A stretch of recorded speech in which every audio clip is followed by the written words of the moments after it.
Captain Jake Morrison stood at the wide window of his ship's bridge, watching the last group of escape ships disappear into the darkness of space.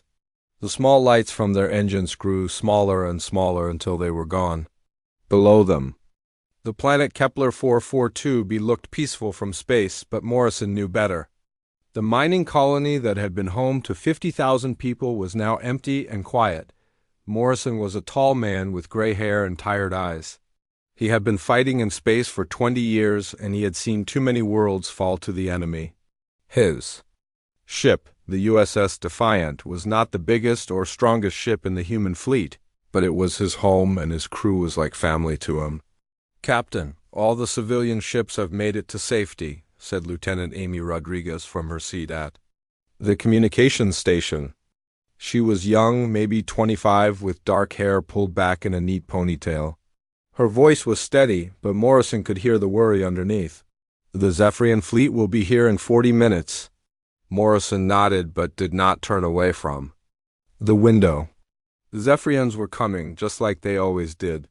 For 300 years they had been moving across the galaxy like a disease, taking world after world. Their red ships were fast and deadly, and they showed no mercy to anyone who stood in their way. The Zephyrian Empire had a simple way of doing things. They would arrive at a world with overwhelming force, demand surrender, and then either make the people into slaves or kill them all. No one had ever been able to stop them. Every species that tried to fight back was destroyed. Every world that refused to surrender was burned to ash. Morrison had read every report about the Zephyrians. He knew their tactics, their weapons, their ships. He also knew that his single destroyer had no chance against their fleet. The smart thing to do would be to run, to follow the evacuation ships and live to fight another day. But Morrison was tired of running. Humanity had been running for too long. "Captain," came another voice from behind him. Chief Engineer Pete Collins walked up to Morrison's side, his face showing concern.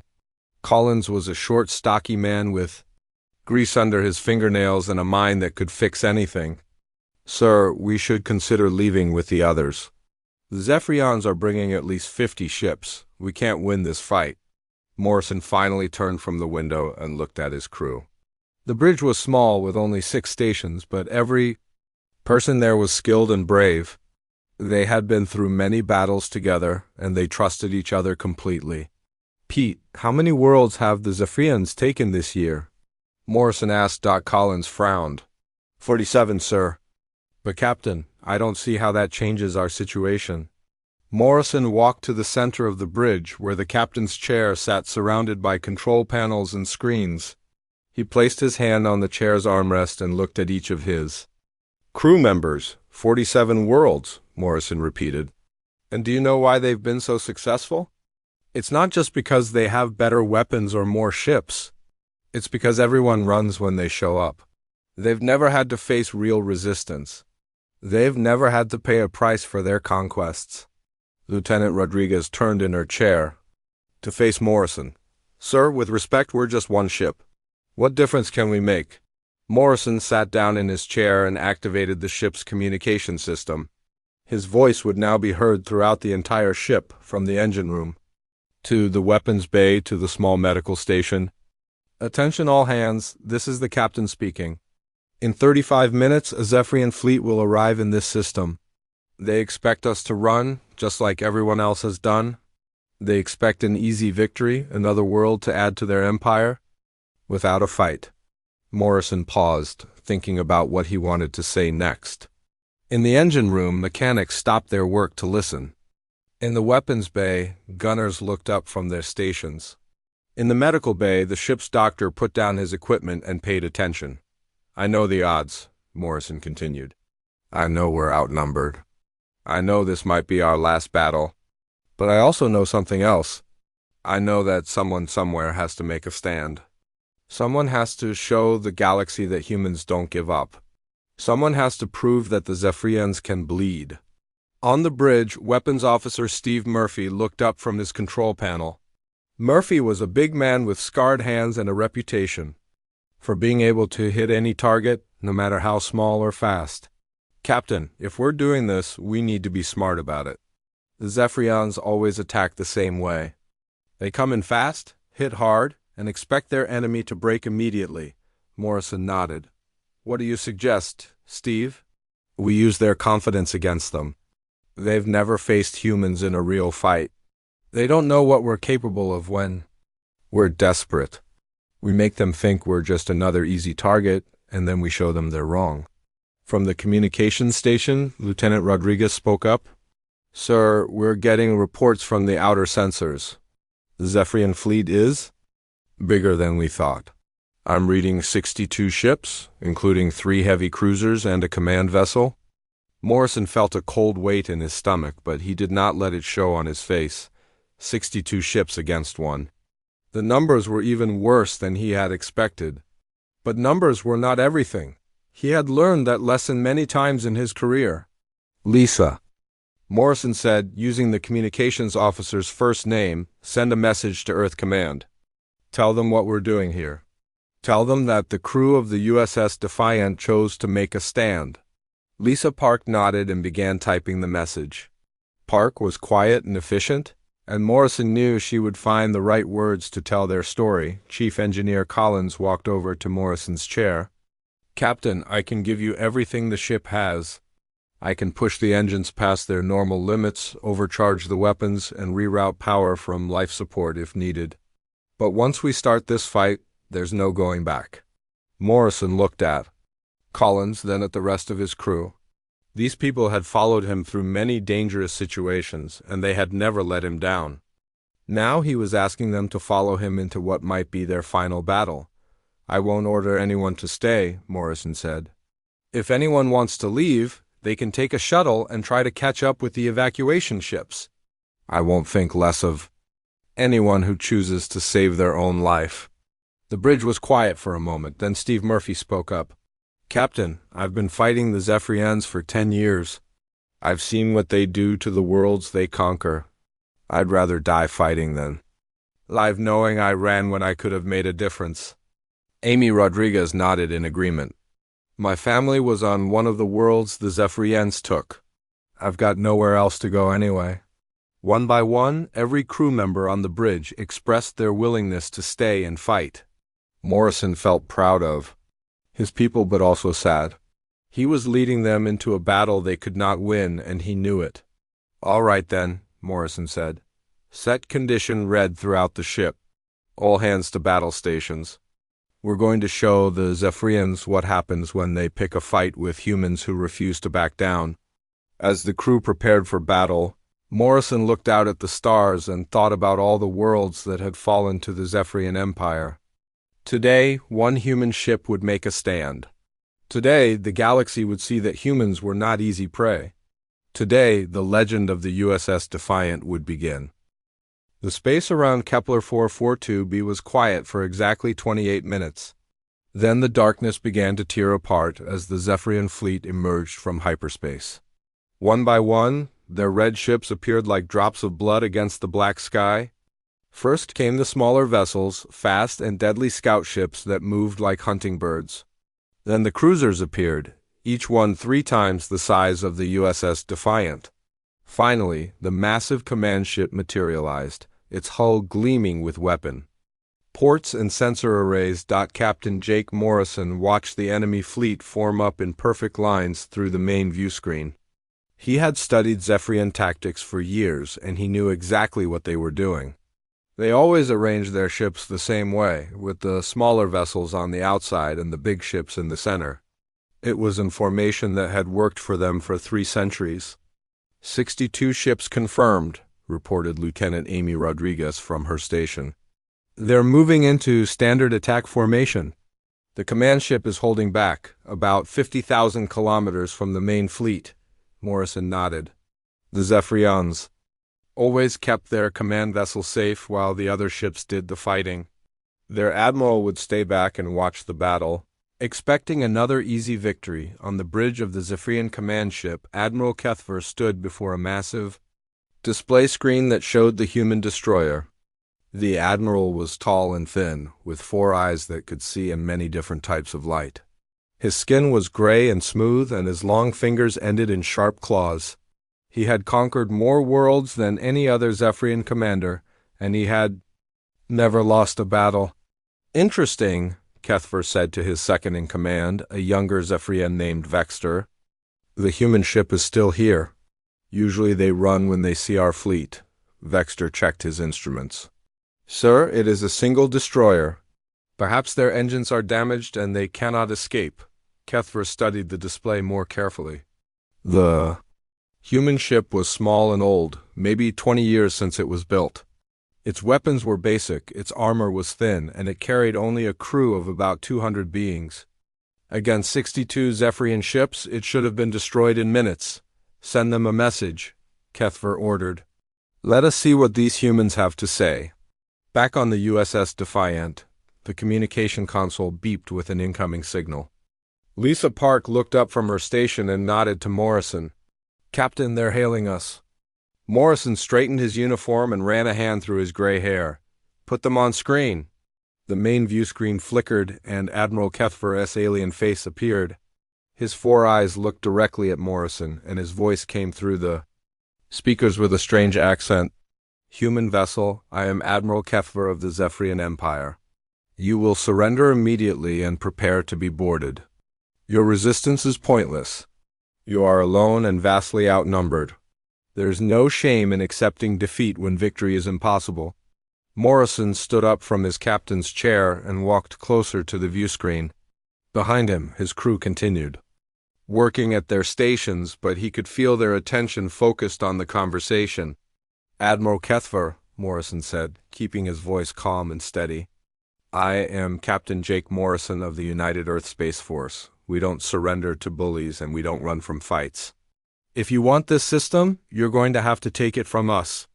The alien admiral's expression changed. His 4 eyes widened slightly, and his head tilted to one side. In all his years of conquest, very few enemies had spoken to him with such confidence. Captain Morrison, Kethver said slowly, you cannot be serious. Your ship is outnumbered 62 to 1. You have no support, no hope of victory, and no chance of survival. Why would you choose certain death over honorable surrender? Morrison felt his crew watching him, waiting for his answer. He thought about all the human worlds that had been lost to the Zephyrian Empire, all the families that had been torn apart, all the people who had died or been made into slaves.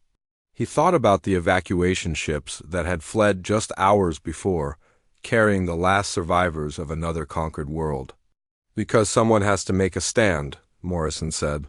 Someone has to show the galaxy that humans don't give up. You've been conquering worlds for 300 years, Admiral. You've never faced real resistance. Today, you learn what it means to fight humans who refuse to quit. For a long moment, neither captain spoke. On the Zephyrian command ship, Admiral Kethver stared at the human on his screen. He had heard similar words from other species before, but something about this human was different. There was no fear in his eyes, no desperation in his voice. There was only cold determination. Very well, Captain Morrison, Kethver said finally. You have chosen your fate. We will grant you the death you seek, but it will not be quick or easy. You will watch your ship burn around you, and you will regret your foolish decision. The communication ended, and the viewscreen went black. Morrison turned to face his crew, seeing the same mix of fear and determination on their faces that he felt in his own heart. Battle stations, Morrison ordered. All hands prepare for combat. Steve, charge all weapons and set shields to maximum. Amy, monitor their communications and let me know if they try to coordinate with other ships. Pete, I need everything you can give me from the engines. Throughout the ship, the crew rushed to their battle positions. In the engine room, Chief. Engineer Pete Collins pushed the ship's power systems to their limits. In the weapons bay, gunners loaded the torpedo tubes and checked the targeting systems. In the medical bay, the ship's doctor prepared for casualties. The Zephyrian fleet began to move forward, their ships spreading out in a wide arc. Morrison watched them approach and realized they were following their standard attack pattern. They would come in fast, hit hard, and expect their enemy to break immediately. Captain, Steve Murphy called out from the weapons station. They're moving into range. I have target locks on the lead ships. Morrison studied the tactical display, looking for any weakness in the enemy formation. The Zephyrians were confident. Maybe too confident. They had never faced humans in a real battle, and they didn't know what to expect. "Hold your fire," Morrison ordered. "Let them come closer. I want them to think we're just going to sit here and take it." The Zephyrian ships continued their approach, their weapon ports glowing with charged energy. Admiral Kethver watched from his command ship, expecting the human vessel to break formation and try to run. Instead, the USS Defiant held its position. "Waiting, sir," Vexter reported. "The human ship is not moving. They appear to be waiting for us to attack." Kethver frowned. This was not normal behavior. Most enemies tried to run when they saw the Zephyrian fleet approaching. Others tried to attack immediately, hoping to damage a few ships before they died. But the humans were just sitting there as if they had a plan. Perhaps they are paralyzed. With fear, Kethver decided, continue the attack. All ships, open fire when you reach optimal range. On the USS Defiant, Morrison watched the enemy ships get closer and closer. His crew was ready, their weapons charged and their shields at maximum power. The ship was small and old, but it was also fast and maneuverable. If they were going to survive the first attack, they would need to use every advantage they had. "Incoming missiles," Amy Rodriguez reported. 57 ships are firing at us." Morrison gripped his chair as the first wave of enemy weapons streaked toward his ship. The real battle was about to begin. The space around the USS Defiant exploded with light and fire as 57 Zephyrian ships opened fire at the same time. Energy beams cut through the darkness like deadly lightning, and missiles streaked toward the human destroyer with trails of bright flame behind them. Captain Jake Morrison gripped his chair as the first wave of enemy fire reached his ship. The Defiant's shields flared with brilliant light as they absorbed the impact of dozens of weapons. The ship shook violently, and sparks flew from control panels around the bridge. "Shields down to 70%, reported Steve Murphy from the weapons station. "Hull damage on decks 4 and 5, but nothing serious yet." Morrison had been counting on the Zephyrians to fire everything they had in the first attack. It was their way of showing power and breaking enemy morale. But the USS Defiant was still flying, and that was already more than the aliens had expected. "Now!" Morrison shouted. "All weapons, fire at will. Show them we can hit back." The Defiant's weapons came to life, sending streams of plasma and photon torpedoes toward the enemy fleet. The human ship was small, but its weapons were accurate and deadly. Morrison watched with satisfaction as his ship's fire struck 3 Zephyrian vessels, causing their shields to flicker and fail on the Zephyrian command ship. Admiral Kethver stared at his tactical display with growing surprise. The human destroyer should have been destroyed or crippled by the first attack. Instead, it was fighting back with unexpected skill and determination. "Report," Kethver ordered his tactical officer. "Sir, the human ship survived our opening barrage and has damaged 3 of our vessels. They are using evasive maneuvers that do not match any known patterns in our database." Kethver's 4 eyes narrowed as he studied the display. The human ship was moving in ways that seemed random and unpredictable. It would dart left when logic said it should go right, drop down when it should climb up, and accelerate when it should slow down. The Zephyrian gunners, trained to fight enemies who followed standard tactics, were having trouble hitting their target. "Interesting," Kethver said. "The humans are not fighting like any species we have encountered before. They seem to be making up their strategy as they go." Back on the USS Defiant, Morrison was doing exactly that. He had thrown out the rule book and was relying on pure instinct and desperation. When the enemy expected him to retreat, he attacked. When they expected him to go left, he went right. When they thought he would slow down, he pushed his engines to maximum speed.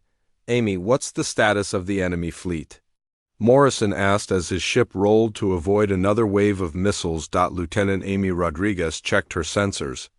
"Sir, they're trying to surround us, but they're having trouble coordinating their attacks. I think we're confusing them." Morrison smiled grimly. The Zephyrians had spent 3 centuries fighting enemies who used predictable military tactics. They had never faced humans who were willing to try anything, no matter how crazy it seemed. "Pete, how are the engines holding up?" Morrison called to the engineering section. Chief Engineer Pete Collins' voice came through the COM system, barely audible over the sound of alarms and working machinery. "Captain, I'm pushing everything past the red line. The engines are running at 120%, and the weapons are drawing more power than they're designed for. We can keep this up for maybe another hour before something breaks." Morrison nodded. 1 hour was longer than most battles lasted. If they could survive for 1 hour, they might actually have a chance. The Defiant dove between 2 Zephyrian cruisers, its weapons blazing. The human ship was like a small fish swimming between sharks, too fast and too unpredictable to be easily caught. Morrison's crew worked with perfect coordination, each person knowing exactly what to do without being told. Steve Murphy fired the ship's main guns at the enemy vessel's weapon ports, trying to disable their ability to fight back. Amy Rodriguez monitored enemy communications, looking for any hint of their next move. Lisa Park kept track of damage reports and coordinated repairs throughout the ship. "Captain," Murphy called out, "I'm seeing something strange. The enemy ships are having trouble working together. They keep getting in each other's way." Morrison looked at the tactical display and saw what Murphy meant. The Zephyrian ships were so used to fighting weak enemies that they had never learned to coordinate complex attacks. They were all trying to get the best firing position at the same time, and their formation was breaking apart. "Then let's give them something else to worry about," Morrison said. "Amy, are there any asteroids or debris fields in this system?"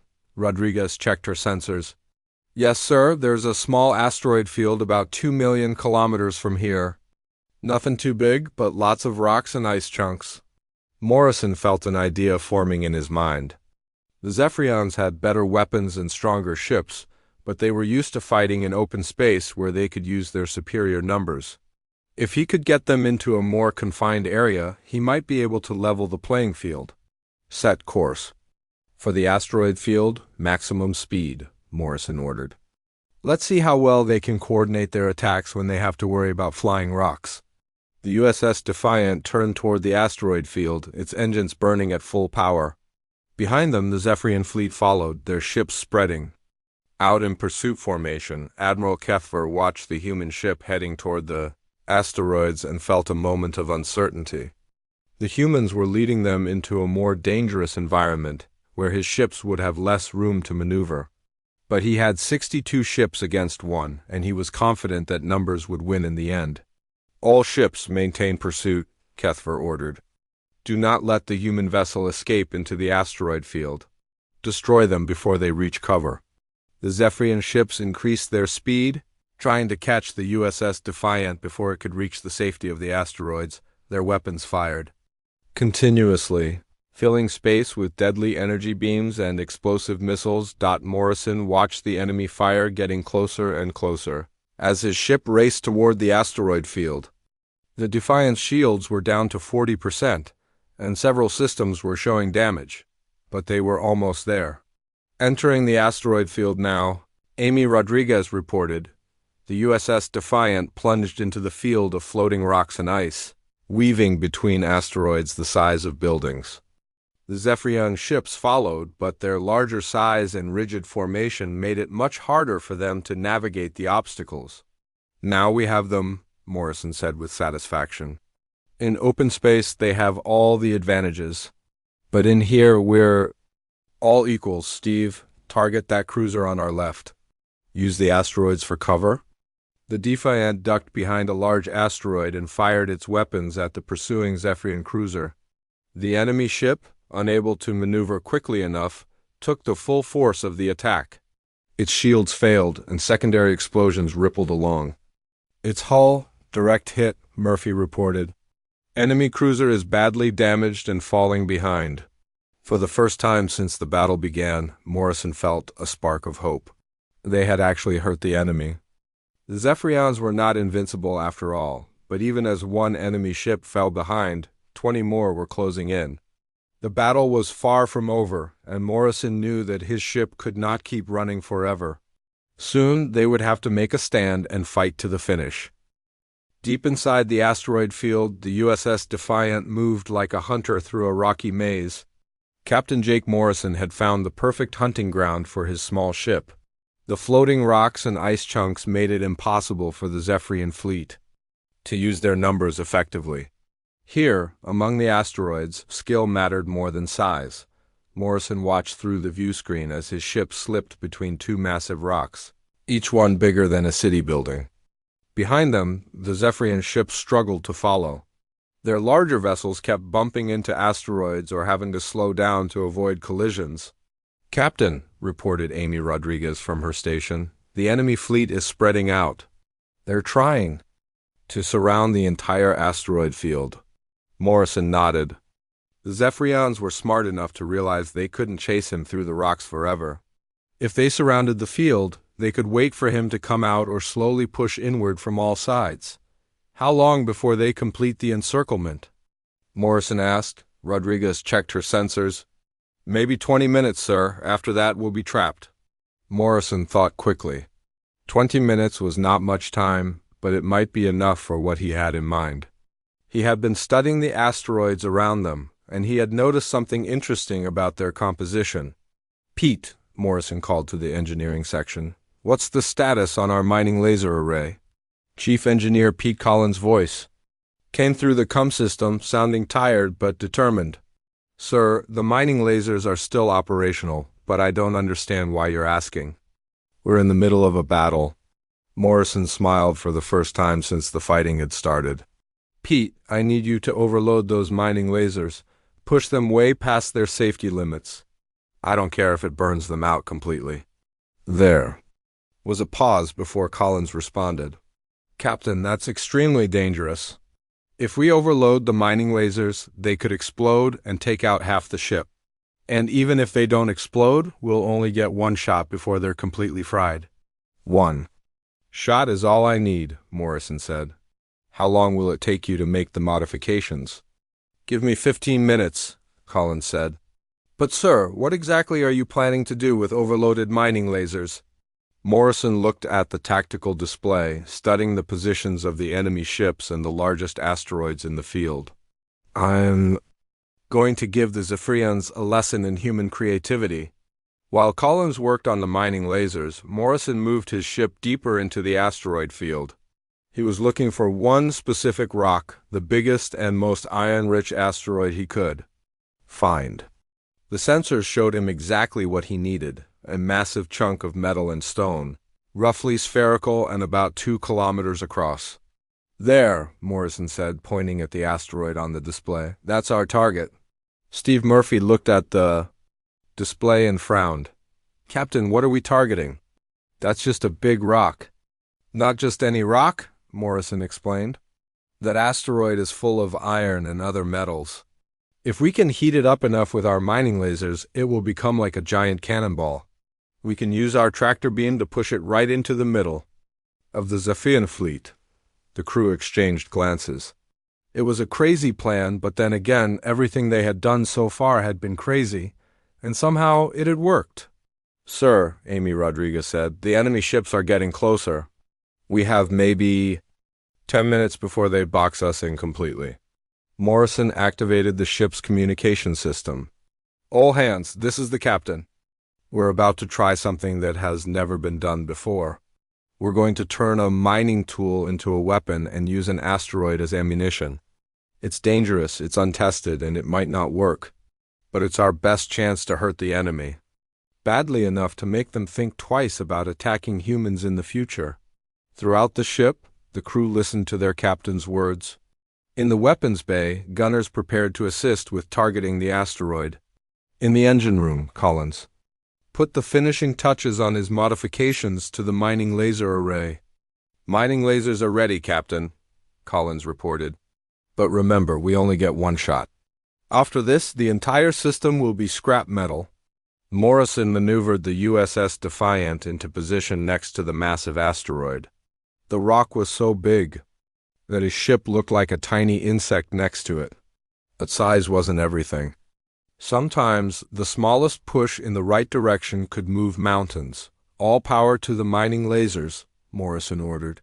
Steve, I need you to coordinate with Pete. When those lasers fire, I want every bit of energy we can spare going into that rock.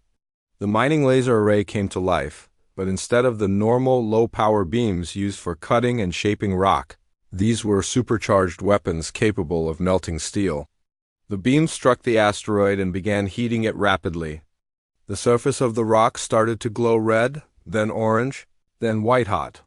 On the Zephyrian command ship, Admiral Kethver watched his tactical display with growing confusion. The human vessel had stopped moving and appeared to be firing some kind of weapon at an asteroid. It made no sense. What are they doing? Kethver asked his tactical officer. Unknown, sir. They appear to be heating up one of the larger asteroids. Perhaps their weapon systems are damaged and they are firing randomly. Kethver studied the display more carefully. The humans had been unpredictable throughout the entire battle. Nothing they had done followed standard military tactics. This was probably another one of their strange maneuvers. Continue the encirclement, Kethver ordered. Whatever they are doing, it will not save them. Back on the USS Defiant, the mining lasers had been firing for 3 minutes, and the asteroid was now glowing like a small sun. The rock was so hot that it was starting to melt and reshape itself into a more spherical form. Morrison could feel the heat through his ship's hull, even from several kilometers away. Lasers are at maximum output, Pete Collins reported. I can't push them any harder without risking an explosion. How much longer? Morrison asked. Maybe 2 more minutes before the system overloads completely. Morrison watched the asteroid continue to heat up. The outer layer was now molten metal and rock, flowing like liquid fire. It was the most beautiful and terrifying thing he had ever seen. That's enough, Morrison said. Shut down the mining lasers and engage the tractor beam. We're going to push this thing right into the middle of their fleet. The tractor beam locked onto the superheated asteroid and began pushing it toward the Zephyrian ships. The massive rock moved slowly at first, but as the USS Defiant applied more power, it began to accelerate. Soon, the molten asteroid was moving at several kilometers per second. Heading straight for the enemy formation, Admiral Kethver saw the approaching asteroid on his display and finally understood what the humans had done. They had turned a piece of space rock into a weapon, heating it until it was molten and then launching it at his fleet like a giant bullet. Evasive maneuvers, Kethver shouted. All ships, avoid the asteroid. But it was too late. The Zephyrian ships were not designed for quick maneuvering, and they had been moving into a tight formation to complete their encirclement. The superheated asteroid slammed into the center of their fleet like a hammer hitting glass. The impact was devastating. The molten rock shattered into thousands of pieces, each one still burning hot enough to melt steel. The fragments spread out in all directions, coating nearby Zephyrian ships with liquid fire. Ship shields failed under the intense heat, and hulls began to buckle and crack. Morrison watched through the viewscreen as chaos erupted in the enemy fleet. Ships collided with each other as they tried to escape the molten debris. Others lost power as their systems overloaded from the heat. For the first time in the battle, the Zephyrians looked confused and scared. Direct hit on 7 enemy vessels, Steve Murphy reported with excitement. Multiple ships are showing critical damage. Their formation is completely broken. Morrison felt a surge of hope. They had actually hurt the enemy badly. But he knew the fight was far from over. The Zephyrians still had more ships, and now they would be angry as well as surprised. The Zephyrian fleet was in complete chaos. Ships drifted helplessly with their hulls cracked and burning. Others spun out of control, their navigation systems fried by the intense heat from the molten asteroid fragments. Admiral Kethver watched. His perfect formation turned into a scattered mess of damaged vessels. Captain Jake Morrison saw his chance and took it. The USS Defiant burst out of the asteroid field like a striking snake, its weapons blazing at the confused enemy ships. With their shields down and their systems damaged, the Zephyrian vessels were easy targets for the first time in the battle. Target. Their weapons and engines, Morrison ordered. We need to disable as many ships as possible while they're still disorganized. Steve Murphy worked his weapons console with deadly precision. Plasma beams and photon torpedoes struck one enemy ship after another. Each hit was carefully aimed to cause maximum damage to critical systems. Within minutes, 3 more Zephyrian ships were drifting powerless in space. On the command ship, Admiral Kethver felt something he had never experienced before: fear. In 300 years of conquest, the Zephyrian Empire had never lost ships to an inferior enemy. Now, a single human destroyer had crippled nearly a quarter of his fleet using nothing but creativity and determination. All ships regroup and focus fire on the human vessel, Kethver commanded. I want that ship destroyed immediately. The remaining Zephyrian ships began to pull back together, their weapons turning toward the USS Defiant. But Morrison had expected this reaction. He knew that once the enemy recovered from their shock, they would throw everything they had at his ship. "Amy, what's our status?" Morrison asked as his ship dodged another wave of enemy fire. Lieutenant Amy Rodriguez checked her instruments and her face went pale. "Captain, we're in bad shape. Shields are down to 15%. We have hull breaches on 4 decks, and the main engines are running on backup power only." Morrison felt his heart sink. They had fought well and hurt the enemy badly, but the USS Defiant was dying around him. His crew had performed miracles, but even miracles had limits. "Pete, how much longer can we keep fighting?" Morrison called to the engineering section. Chief Engineer Pete Collins' voice came through the comm system, weak and tired. "Captain, I'm doing everything I can, but we're falling apart. The engine core is overheating, the weapons are drawing more power than we have, and life support is failing on half the ship. Maybe 10 more minutes, sir. That's all I can give you." Morrison looked around the bridge at his crew.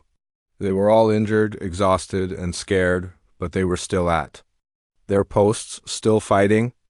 Amy Rodriguez had a cut on her forehead from flying debris, but she continued to monitor enemy communications.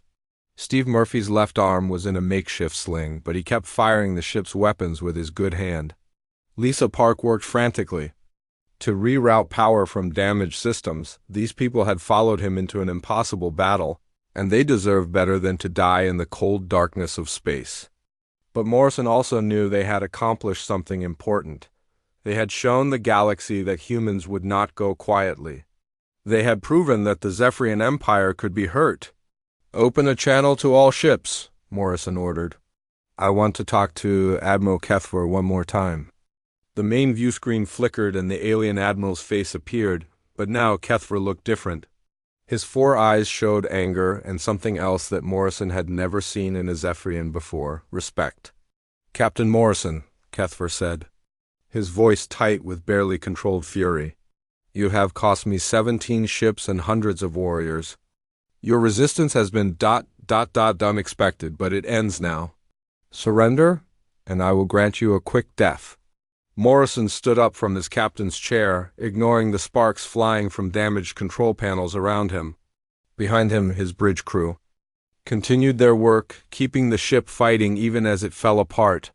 "Admiral," Morrison said calmly, "you came here expecting an easy victory.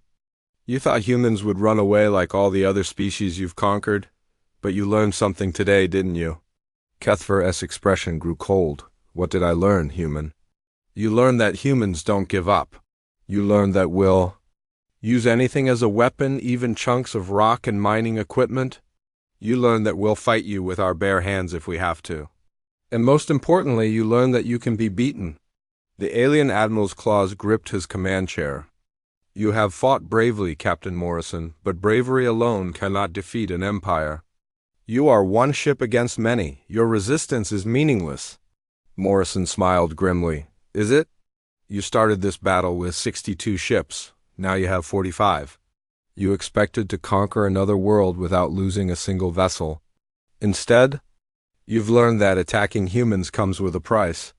Every species in the galaxy will hear about what happened here today."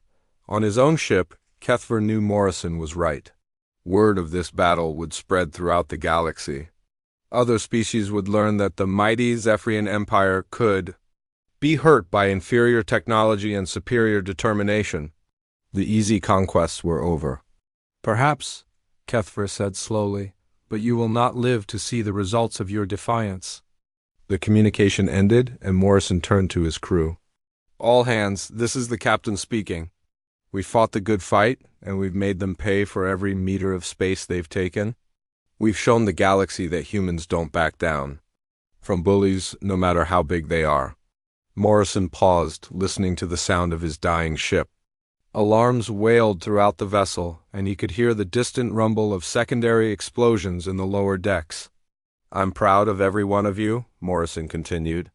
When the history books are written, they'll remember the crew of the USS Defiant as the people who taught the galaxy how to fight back. The Zephyrian fleet moved in for the final attack, their weapons charging for one massive barrage that would finish the human ship once and for all. But as they closed in, something unexpected happened. New ships began appearing on the edge of the system. First one, then three, then a dozen vessels emerged from hyperspace. They were human ships drawn by the distress signal that Lisa Park had sent hours earlier.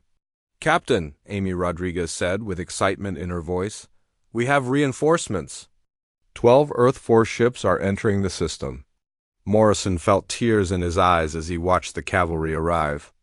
The USS Defiant had bought time for help to come, and now the Zephyrians would face fresh human ships with crews who had seen what one damaged destroyer could accomplish. Admiral Kethver stared at his tactical display as more human ships appeared. These new vessels had been warned about Zephyrian tactics by Morrison's message. They would not be easy prey like the species the Empire had conquered before. Sir, his tactical officer reported, the new human ships are using the same unpredictable fighting style as the destroyer.